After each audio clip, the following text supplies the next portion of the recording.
ẹ̀yin èèyàn lé allegedly bá a ṣe gbọ́ o wọ́n ní olórí tóbi wọ́n ló finish Mariam o ipò ní jealousness ló máa pa Mariam ipe owú ló máa pa ipe kò mọ̀jú kó máa jowú lọ ipò owú yẹn òun ló máa ẹ̀yin èèyàn lé ẹ jẹ́ ká jọ gbọ́ gist tèmi. Mo dúpẹ́ púpọ̀ lọ́wọ́ yín fún àdúrótì yín lórí Mashola Gist TV. Ẹ ṣé ẹ̀yin èèyàn lé. Ṣé àlàáfíà ni ẹ wà? Gbogbo lé ń kọ́? Ṣé dáadáa ni mo bá yín? Orúkọ mi ni Mashola. Mo máa ń sọ Yorùbá lórí channel mi, ẹ̀kọ̀ọ̀kan mo máa ń sọ Òyìnbó. Mo máa ń sọ̀rọ̀ nípa celebrity gist, royal gist, and we talk about politics too. What is going on in our country, Nigeria? Ẹ̀yin èèyàn lé. Ọlọ́run á wà pẹ̀lú gbogbo yín o. Gbogbo ẹ̀yin tẹ́ bá ti subscribe, ẹ lọ subscribe, ọ̀fẹ́ ló bá dé. Kò ná yín ní anything ju kẹ́ tẹ subscribe button lọ. Kẹ́dẹ̀ máa gbádùn gist ló bá tán. Ẹ̀yin èèyàn lé, tẹ́ bá ti subscribe, ẹ ṣé o. Òkè òkè lọ́lá yín á máa lọ o. Ọwọ́ yín kò ní lọ ìsàlẹ̀ láéláé. Òkè ló máa dúró sí ní àṣẹ Ọlọ́run ọba. Ọlọ́run á bá mi gbé ọwọ́ yín sókè o. Ẹ̀yin tẹ́ dẹ̀ ti subscribe àtẹ̀yin tẹ́ ti subscribe náà, àdúrà yìí á jẹ́ tiyín. Ẹ ṣé mo dúpẹ́. Bí a ṣe gbọ́ o, allegedly o, wọ́n ní Olori Tobi, wọ́n ló kí fún Mariam seriously ipò ní owú ló máa pa Mariam o. Ipe Mariam jowú kú, àǹtí wa wọ́n ní àǹtí wa wọ́n lọ jowú kú o. Ẹ jẹ́ ká jọ gbọ́ gist tèmi. Wọ́n ní bí Mariam ṣe lọ sọ fún èèyàn kan nìyẹn o. Wípé ṣe ni Tóbi ṣe ló lọ pọ́ǹpù bẹ̀lẹ́ o. Wípé kò lóyún kankan, ipò ń parọ́ ni o. Ẹ̀yin èèyàn lé. Ṣé mọ̀ pé ẹ mọ nǹkan tí ó fi ṣe bí ẹ rántí ìgbà tó lọ sí ilé àwọn Tóbi tí wọ́n jẹ́ kó wọlé? Tán ní pé wọ́n ti rí lọ́ọ̀kan, wípé ó lóun fẹ́ wá rí kí Tóbi, wípé wọ́n ní Tóbi ń sùn, wípé kó máa lọ.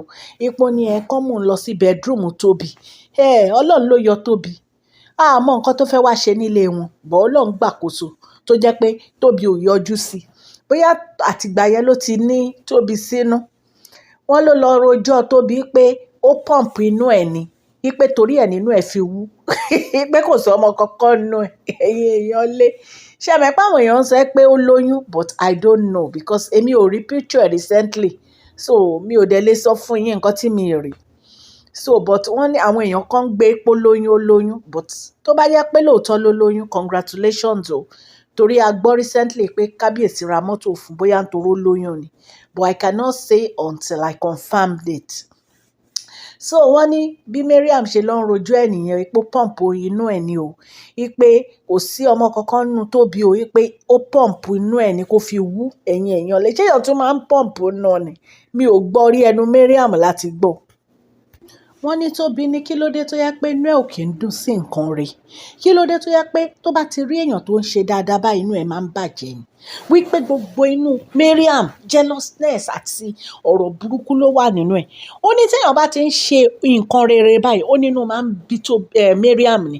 Ṣé àmọ́ ẹ pé dẹ̀ tó ń bínú pé kábíyèsí ra mọ́tò fún Tóbi náà? Wọ́n ló ń bínú pé kábíyèsí ra mọ́tò fún Tóbi.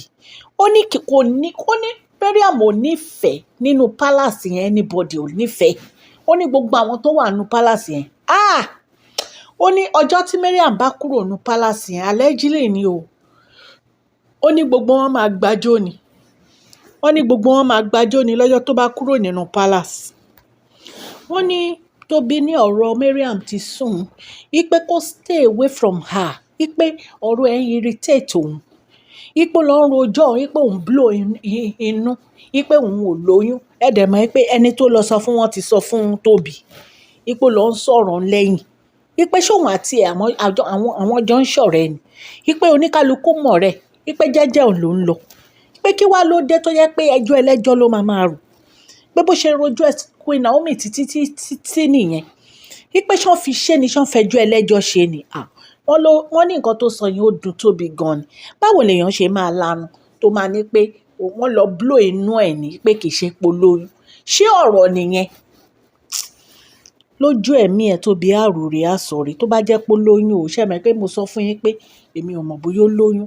Ṣùgbọ́n tó bá jẹ́ pé ó lóyún, ó máa ròrè, ó máa sọ̀rí lágbára Ọlọ́run. Ní agbára Ọlọ́run, abiyamọ làwa náà. A wíṣe pé kí Tóbi bímọ o. àti anybody tó bá lóyún. Mi ò ever wish pé kéèyàn kankan má bímọ. Ṣùgbọ́n nǹkan tó lè bí mi nínú jù ni pé kéèyàn kankan nínú wọn kó máa sọ ọ̀rọ̀ burúkú nípa Queen Naomi, àbí kán ní pé Queen Naomi ò ní wá sí palace yẹn. Baba ńlá irọ́ lẹ pa. Ẹ lè ṣe yẹn. Ìyá àti ẹni gbà yẹn fún yín rárá ni. So tó bá jẹ́ pé lóòótọ́ ni Tobi lóyún, ó máa rore, ó máa sọ̀re lágbára Ọlọ́run. Ẹ jẹ́ ká jọ gbọ́ ìparí gist yìí. Ṣé ẹ mọ̀ pé gbogbo ìgbà ni kábíyèsí máa ń sọ fún wọn pé àwọn ò fẹ́ kéèyàn kankan jà. Wọ́n tiẹ̀ ní kábíyèsí gan wípé tán bá jà, kábíyèsí máa ń lock wọn up ni. Wọ́n máa ń discipline wọn. Wọ́n ní àwọn ò fẹ́ anybody kó jà. Ṣùgbọ́n ìyá wa Ìjàlabí lórúkọ wọn. Wọ́n jà kú. Ó dàbí ẹni pé tí wọn ò bá tí ì jà, ara wọn ò kí ń balẹ̀. Àfi k'Ọlọ́run Elédùmarè kó máa fi ṣọ́ ẹ̀ṣọ́ kábíyèsí. Ẹ̀yin èèyàn lé, so nǹkan tá a gbọ́ nìyẹn o. Wàhálà Mariam pọ̀ nínú palace o. But Tobi ṣáà ti pátì sáàyè. So a ní ká mú gist wá fún yín ni. Ọlọ́run Elédùmarè á ràn yín lọ́wọ́. Please share this video, like and subscribe. God bless you all. Thank you so much.